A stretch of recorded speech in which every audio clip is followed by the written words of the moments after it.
Hey guys, so I wanted to start this video off really quickly by saying this video isn't for the doctors, the lawyers, or the pediatricians.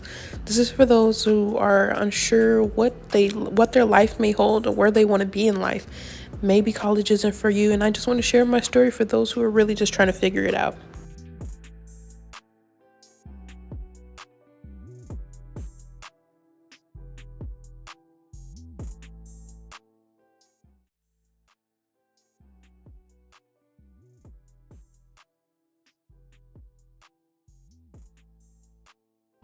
To whom it may concern, I had hoped to not have to go through this process again, but alas, what is life but not to be filled with unexpected moments? No matter how discouraging the circumstances seem, there's always a bright moment. The first time my grades dropped was when I first got to college. I went from a 3.7 in high school in every national group, multiple varsity sports, and volunteer hours, to being on academic warning, writing to appeal a warning that had come from sufferable amounts of mental illness. And upon its approval, I had to attend therapy frequently.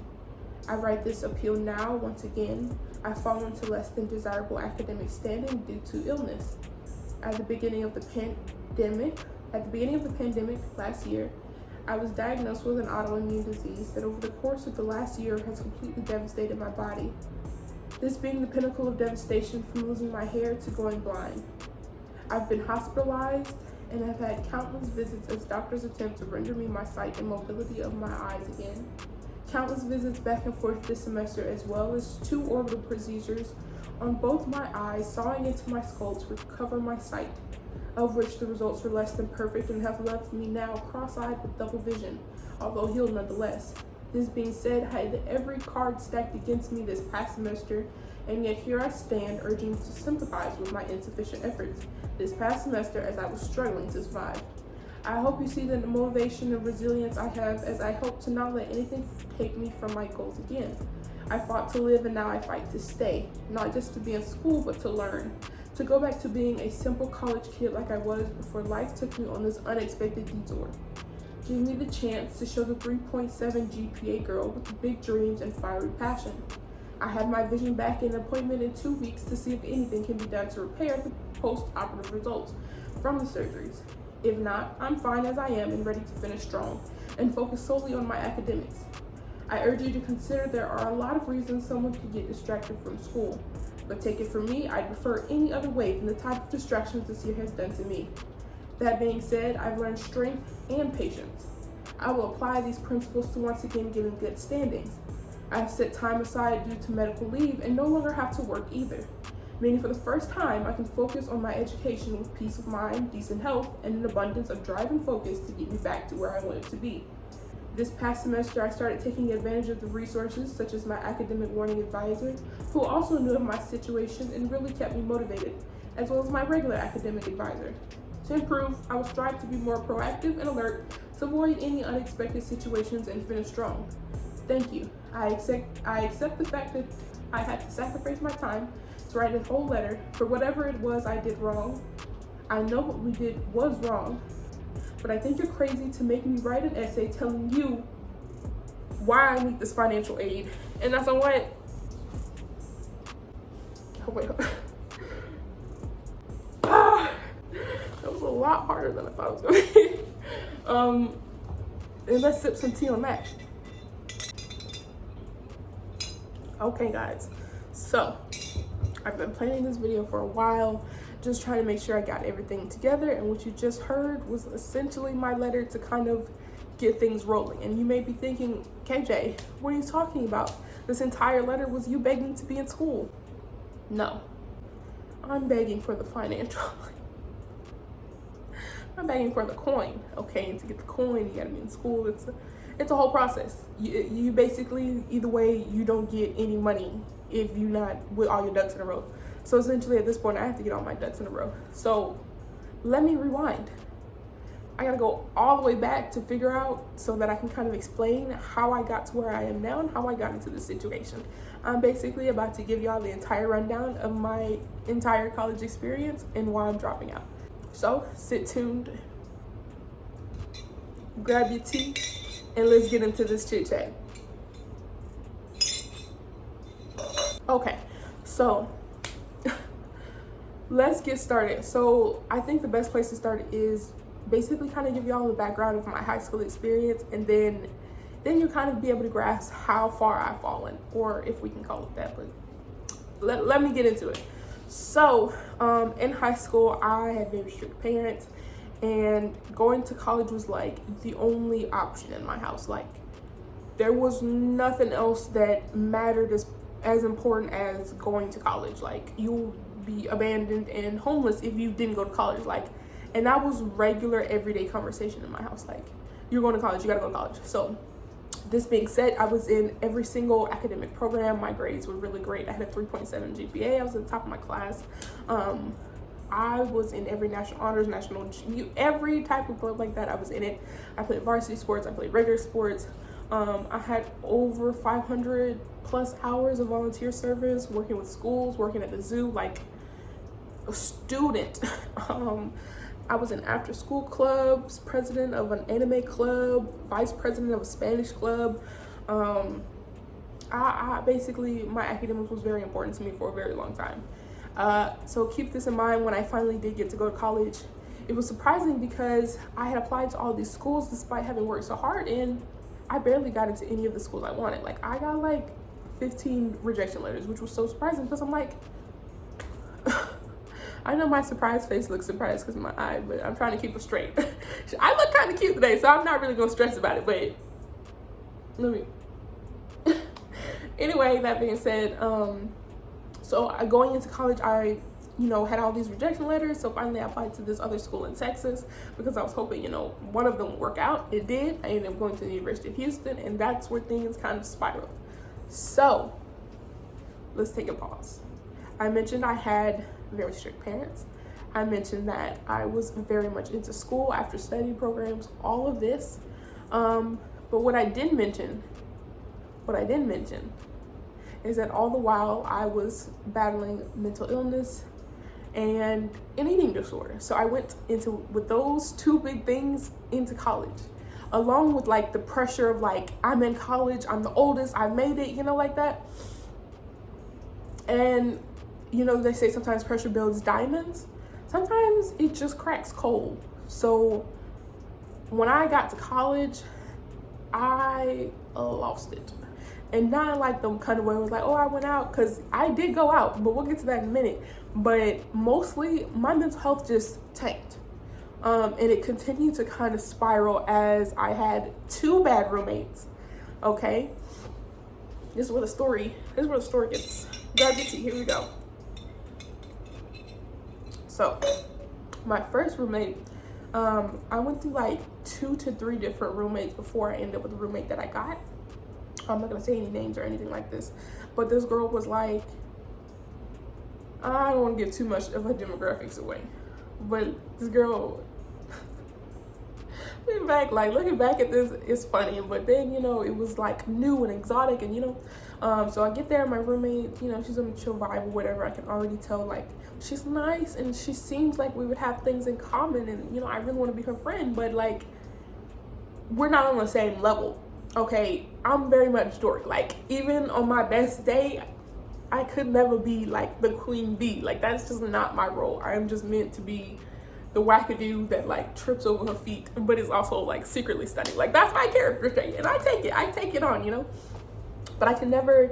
And she was giving very much Asian baddie. She was like the lashes every day, like the nails always done. She hung out with cheerleaders. Like, she was the boss. She was the queen. And I was just like, okay, I love the energy, love the vibe, no support you, rah, rah, rah. I'm staying home to watch Titanic. And she would like go out and party and stuff like that. But the thing that, with that roommate situation is that I'm a wackadoo. Remember, I'm like the one that trips over her feet, which means I'm nobody's love interest. Never have been and can continue to not be, but in college, that was a big thing because it seemed like everybody wanted to hook up. That's all anybody wanted to do, hook up. So at this point, everybody's hooking up, and I'm just sitting there like, what am I supposed to do? So at the height of it, one way to go out was to go to parties. So I would go out to a couple parties, and that's really why you would never see me going out to parties like that anymore, because I just don't do it. But we went to the party, and it was like, it was like an escape, so that at least I could be out with other people and attempting to make other friends, whereas in my dorm I felt like very trapped. And then as the year progressed and, you know, everybody got more comfortable in their surroundings, I got more uncomfortable. So about halfway through, you know, on to the next semester, I'm basically like mental health done. I'm sleeping outside on couches and chairs, like in the lobby, because I can't go back in my room because they in there doing the do, like sleeping on the floor in like our bathroom, just because like they had locked the doors, they had been in their room. Like, it was such an uncomfortable situation. I cannot stress that enough. And that's really when like it kind of hit the fan, because I had felt like my whole life I've just never been able to do anything right. I couldn't make friends right, I couldn't be social right, I couldn't be black enough right, I couldn't be, you know, white enough right, or I could, like, in my entire life I just felt like, and now I can't even make friends right. It just, that was kind of the peak of it for me. And at that point, like, my mental health declined, and I had a suicide attempt. I should have put a trigger warning. I had a suicide attempt by the end of my freshman year, where essentially the situation comes down to the point was like, I just did not want to live anymore. I just didn't want to do anything. I was just tired of it.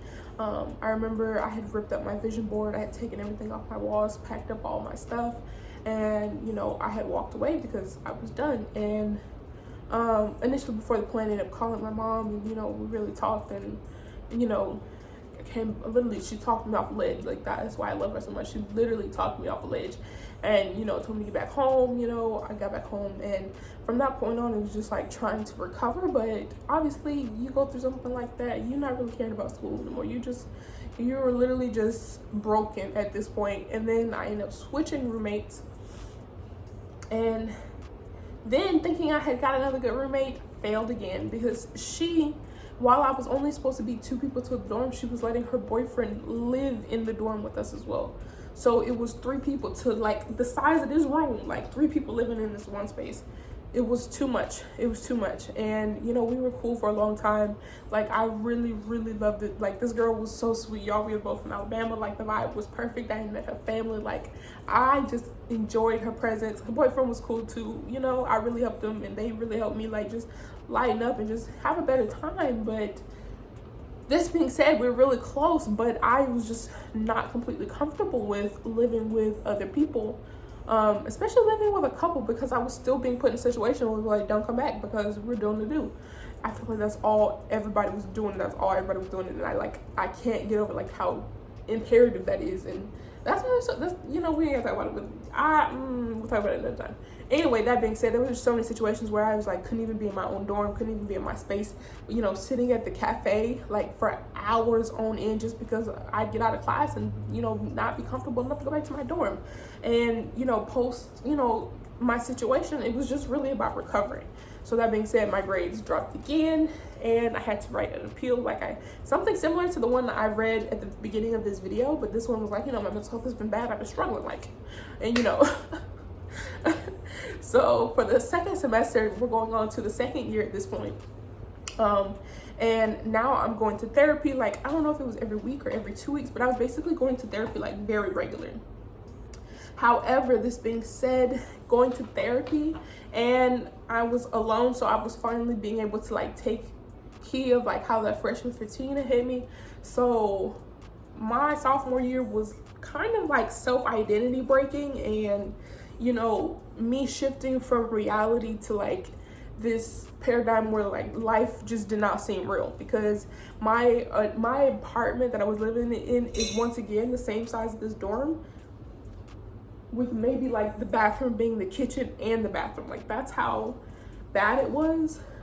And I know there are a lot worse situations, but just being in that tight space with my condition, my mental illness just running rampant, even though I was going to therapy, she was just this tiny white woman that smiled so much. And honestly, I was just like, do you really understand me? You know what I'm saying? That's kind of what put me off of her. And eventually, after a couple months, I had stopped going, because I was telling her these things, but I felt like she could not really understand me in the depth that I needed to. I really feel like, imagine if Issa Rae was a therapist, or like somebody, like a black woman that's been through stuff. I need a black woman therapist to understand my black woman problems. That's basically what I'm trying to say. Because she was just not understanding me in the way that I needed her to understand me. So this being said, so with, like, still just rampant in, you know, I really got into like my eating disorder because freshman year, you know, that was the mental health taking over. My sophomore year was my eating disorder taking over. It was like, all right, now it's my time. You just got done with the mental illness. It's my turn now. Let's fight. So then my eating disorder picked up, and I was ruining my body, working out two times a day, like eating nothing, eating barely anything, and like, oh, I gotta go work this off. I had the climbing bar, I gotta go work out like double. Like I was literally killing myself slowly. And then one thing about me, I'm a good worker. We're gonna talk about that in my next video, but I'm a great worker. So I was also working and going to school. So like I was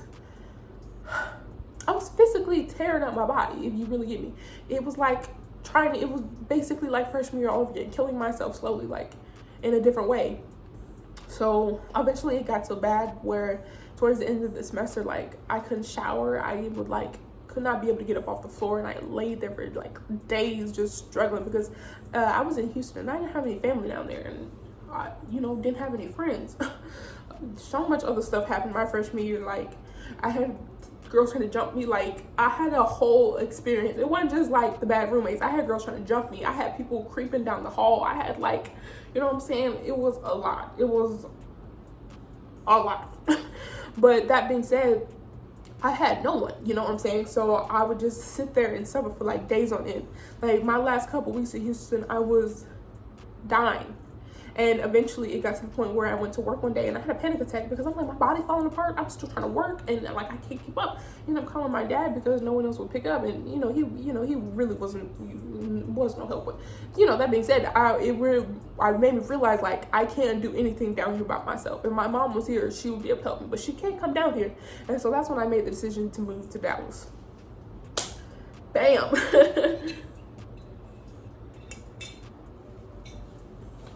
So then I moved to Dallas, applied to UTD, was fighting with the people in Houston about like letting me out of my lease because they were trying to like not let me out. I'm like, I can't be there. Because at this point I had already moved to Dallas to be closer to my mom and my sisters, and my body was destroyed. And then I also got diagnosed with Graves. That's when I first realized that I had Graves because my heart was beating really, really fast. My weight was starting to fluctuate. So versus my mental illness where like I was getting smaller and dying, I would go up 15, 20 pounds, go down 15, 20 pounds, up 15. And it was odd. And it was odd because I was like, I'm like, why is this happening to me? I worked so hard to get my body right. They really weren't right. But I'm like, I'm gaining all this weight. So I was like, just go to the doctor and, get a checkup. I go to the checkup. They send me to the emergency room because my heart is pounding out of my chest. Like I'm basically 30 minutes from being dead at this point.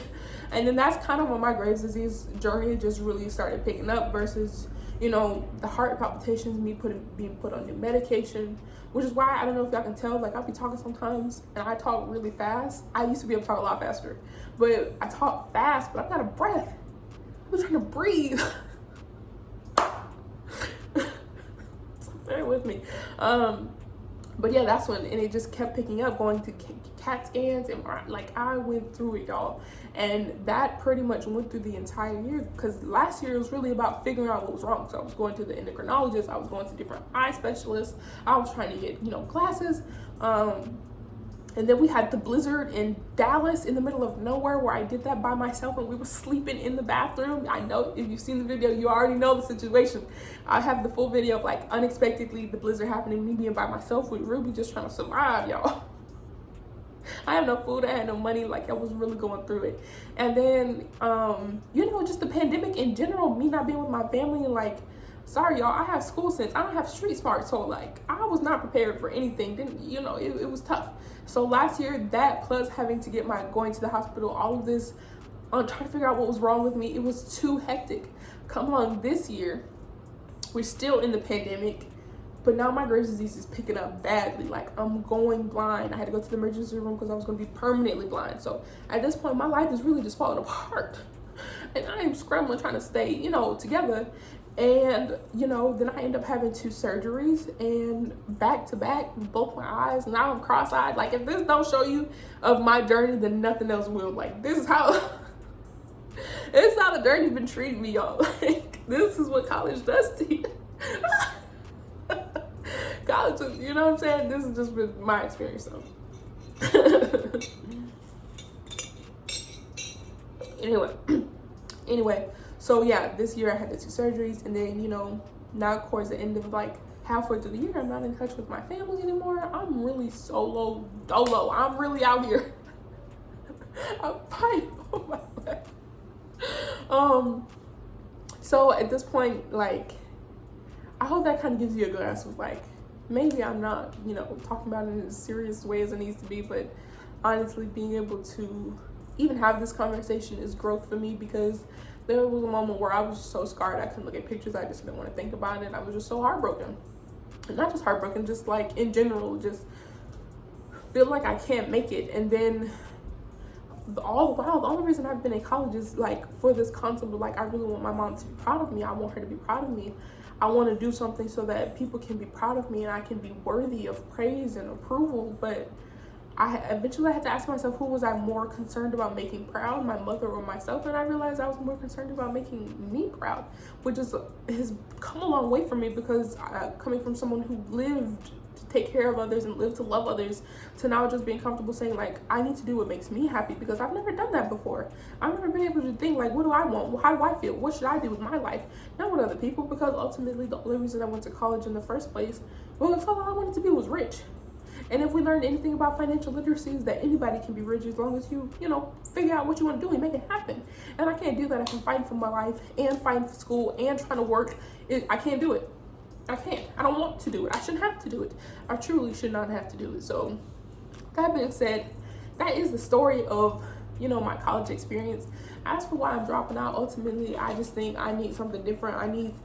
Honestly, it will be more of me taking a gap year. I want to see if I'm able to take a year while I'm young to chase my dreams and chase my passions and see where that gets me. And if it gets me nowhere, then I'll get back in school. But if it doesn't, then I'll have done something and made more money than the tuition that I'm paying, that I'm having to appeal to even have to pay.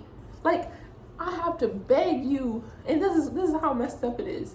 I have to beg them to give me the financial aid so I can take the classes.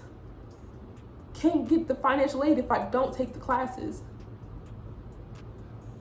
It's a trap. It's a trap. That's all I'm going to tell you. It's a scam, okay? But the lessons I've learned from college, I have my notebook here. The lessons I've learned from college is self-identity over self-validation. So I think it's more important to figure out who you are than have who you are validated. Like, did y'all get that? I think it's more important.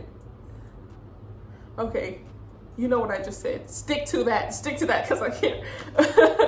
Anyway, I think it's more important to have like your self-identity and know who you are and be comfortable who you are and love who you are and be in tune with who you are, and then worry about how other people think you are, how other people see you are, what other people think you should do, or what other people think you should feel like. When I first started college, I was like a groupie. Like, I just stuck to anybody that wanted to be my friend, because I was so desperate to have friends. Because even my mom, now that we're not in a relationship, she has said like, oh, she doesn't have any friends. Like, my mom has dragged me, but I don't, because I want people to love me the way that I love them, and it's very rare that it happens. So, you know, college was so much about me like seeking for this approval, and it's like, even if I couldn't be friends, at least I get this degree, and that would make my mom so proud of me. But if something as little as, you know, our situation is, you know, can change how she feels about me and how she views me, then why am I spending my entire life dedicating it to her? When can I start dedicating my life to me? And I realized that's what you're supposed to do. You're supposed to live for you. You're supposed to, you know, experience the things you want to experience for you. And for so long, I've just never really felt like I deserved that or that I was worthy of that. But after going through these surgeries, I feel like there's no one more worthy of it than me, you know? I mean, I'm sure there are, but in that matter, I deserve all that I'm willing to give myself. And if I'm not willing to give myself the time, the love, and the patience to explore my dreams, goals, and passions, how can I expect to give myself a life worth living? How can I expect to give myself a life that I could be happy about? You have to put in the work, but you also have to take risks, and you have to follow what you believe in. Follow your gut instinct. You know what I'm saying? Which is like that individual, which is your individual validation versus, you know, like others' perception of you. Like, figure out what you want to do. College is about, I don't know what college is about. I guess they say college is about figuring who you are and what you love, but it's not. You're not going to do that going in debt and taking classes and stressing over balancing all of that. You're going to learn that by taking time to sit alone. You're going to learn that by going on experiences. You're going to learn that by, self-evaluating, breaking down all your preperceptions, breaking all your pre-thoughts. When my eyes got messed up, when it was first going through it, I had to get rid of every perception of me that I had. How could I worry about the size when I'm worried about the fact that I can't sit on my couch and see my TV? Those two don't matter. When you really take a grander step of perception and realness and reality, you realize other people's perceptions are broken reality because they don't see you the same way that you see you. You have to live for you and do for you because you are the one that matters. You're the one with the love and the light in your heart, and you're the one with the dream. Of course, someone can tell you to do something else or chase something else. If they don't have a dream to chase, there's nothing else to do but chase that. And I feel like I have something that I want to chase, and I'd be more proud of myself for chasing that than putting it aside to chase something for someone else. That was a mouthful, but hopefully I got my point across. Honestly, that's the end of today's video. I hope it wasn't too much in one video. If you want any questions or any follow-ups or any story times, please comment that down below. I've been loving engaging with you guys. I've seen the comments coming up. Let's keep it going. Let's keep this little conversation going. I feel like I got little buddies messaging me. But that being said, that is it for today's video. I will see you guys in the next one. As always, be radiant and unique and love yourself, love others, and I'll see you guys next time. Bye.